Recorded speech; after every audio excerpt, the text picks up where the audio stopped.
Hello friends. आज हम जो कक्षा 10 के लिए या फिर सभी कक्षा के लिए जो नया सिलेबस आया है उस सिलेबस के विषय में बात करेंगे और ख़ास तौर पे अभी यहाँ पे मैं गणित का जो अपडेट सिलेबस है उसके बारे में बताने का प्रयास करूँगा। चलिए, आप सबका बहुत बहुत स्वागत है। जैसा कि आप देख रहे हैं यहाँ पे लिखा है राष्ट्रीय शैक्षिक अनुसंधान और प्रशिक्षण परिषद, ये एनसीईआरटी का फुल फॉर्म होता है। चलो, अब मैं बताता हूँ कक्षा 10 में जो पहला चैप्टर था इसके पहले था वास्तविक संख्याएं। पहला चैप्टर है।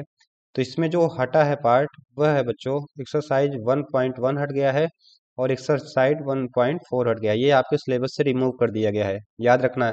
यह पाठ्यक्रम मैं जो बता रहा हूँ वह 2023 2024, इसका मतलब 2024 में जो विद्यार्थी परीक्षा देने वाले हैं उनके लिए यह न्यू सिलेबस है। ठीक है, तो आपको याद रखना है कि क्या 1.3 1.1 और 1.4 इसको रिमूव कर दिया गया है। इसका मतलब अब नई वाली एनसीईआरटी जो आएगी उसमें केवल दो चैप्टर आपको पहले एक्सरसाइज में देखने को मिलेंगे, 1.1 और 1.2। ठीक है, चलो, ये हुई पहले चैप्टर की बात।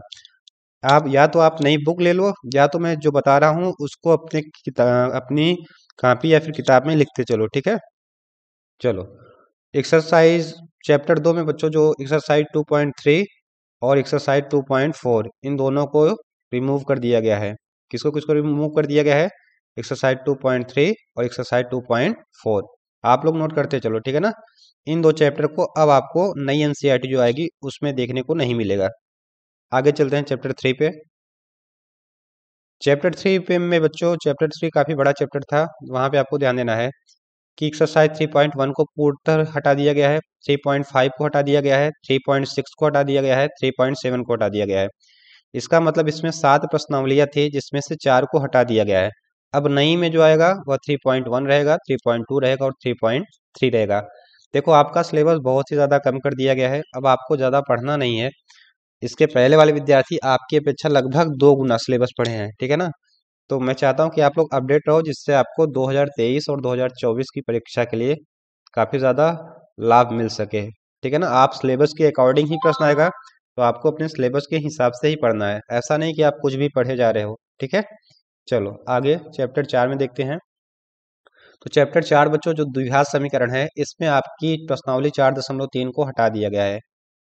मैं यहाँ पे जितनी भी प्रश्नावलियाँ बता रहा हूँ ये हटाई गई प्रश्नावलियाँ हैं, ध्यान देना, रिमूव्ड प्रश्नावलियाँ हैं, ये बात आपको याद रखना है। ठीक है ना, तो इस एक्सरसाइज 4.3 हटा दिया गया है। मैं एनसीईआरटी कक्षा 10 की बात कर रहा हूँ। ठीक है, चलो, यहाँ पे बच्चों समांतर श्रेणी चैप्टर 5 है, इसमें आपको कोई भी चेंज देखने को नहीं मिलेगा। यहाँ पे आपको जो पहले पढ़ना था हूबहू पूरी की पूरी एक्सरसाइज पढ़नी पड़ेगी। ठीक है ना, तो चैप्टर 5 में आपको कहीं भी कोई भी चेंजेस देखने को नहीं मिलेंगे। और मैं एक बात बता रहा हूँ, ये बहुत ही मतलब एग्जैक्ट जानकारी है, आप लोग कहीं भटकने का प्रयास मत करिएगा कि यार ये है ये नहीं है। आप लोग ज़्यादा, मैं चाहता हूँ कि आपको ज़्यादा कन्फ्यूजन ना हो। ठीक है ना, तो चैप्टर 6 पे चलते हैं। चैप्टर 6 में बच्चों देखो, चैप्टर 6 त्रिभुज था और बच्चों को तकलीफ भी यहाँ से काफ़ी होती थी, तो यहाँ से भी काफ़ी चीज़ें हटा दी गई हैं। अब आप लोग को देखना है कि यहाँ से क्या क्या हटाया गया। तो आप लोग जैसा कि देख भी पा रहे होगे, क्या क्या हटाया गया बताओ। एक्सरसाइज क्या हटाया गया बच्चों, बोलो। 6.4 हटा दिया गया है, 6.5 हटा दिया गया है, 6.6 हटा दिया गया है।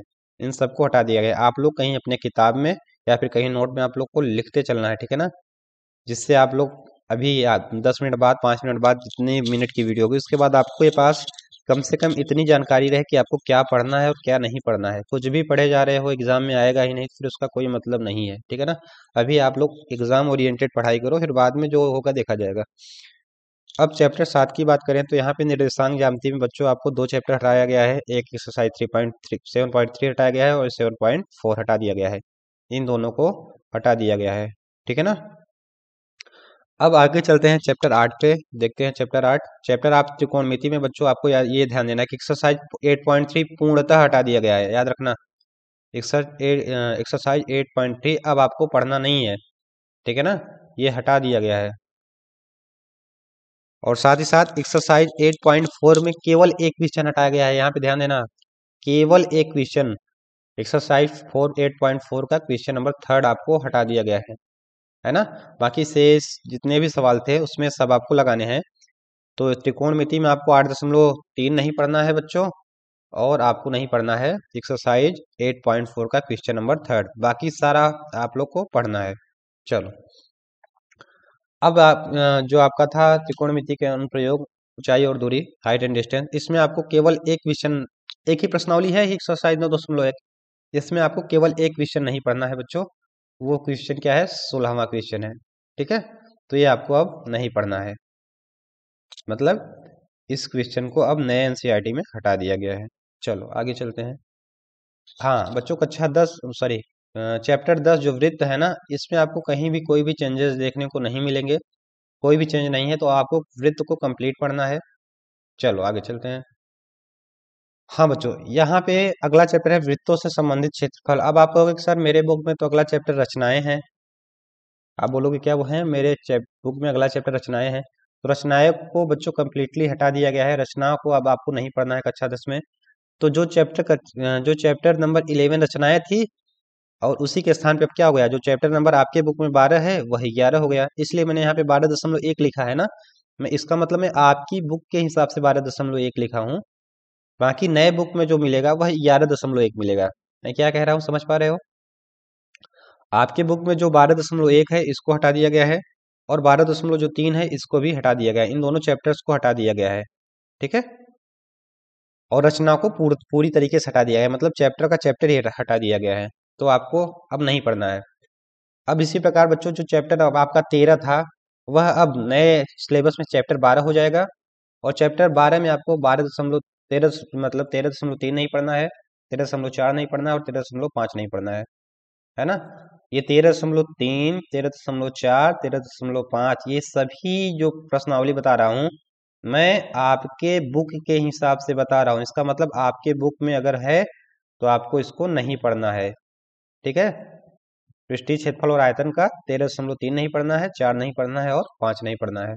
चलो, सांख्यिकी में जो आपके नए बुक के हिसाब से चैप्टर 13 होगा, लेकिन पुराने बुक के हिसाब से चैप्टर 14 होगा।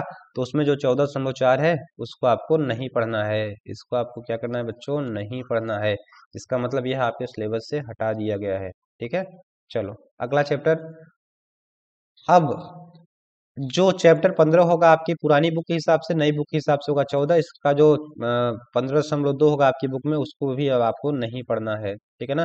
प्रायिकता का दूसरा चैप्टर नहीं पढ़ना है। मैं समझा देता हूँ, कंफ्यूजन ना हो। सांख्यिकी का चौथा चैप्टर नहीं पढ़ना है, और पृष्ठीय क्षेत्रफल और आयतन का 13.3, 13.4 और 13.5 नहीं पढ़ना है।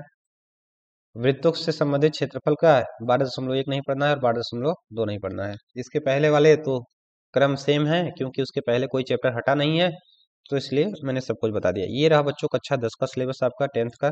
अब इसी के हिसाब से मैं क्लासेज लूंगा, स्टार्ट करूंगा एकदम जीरो से स्टार्ट करूंगा, मतलब चैप्टर फर्स्ट से स्टार्ट करूंगा। और फिर धीरे धीरे धीरे धीरे मैं कोशिश करूंगा कि जल्द से जल्द कक्षा 10 के का कंप्लीट सिलेबस करवा दिया जाए। ठीक है, चलिए, अगर आपको जानकारी उपयोगी लगी हो, आपके लिए यूजफुल हो, तो मैं चाहता हूँ कि आप लोग चैनल को जरूर सब्सक्राइब करिए। चलिए बच्चों, बहुत बहुत धन्यवाद आप सभी का। आप लोग तैयारी पे जोर दो। बहुत बहुत धन्यवाद।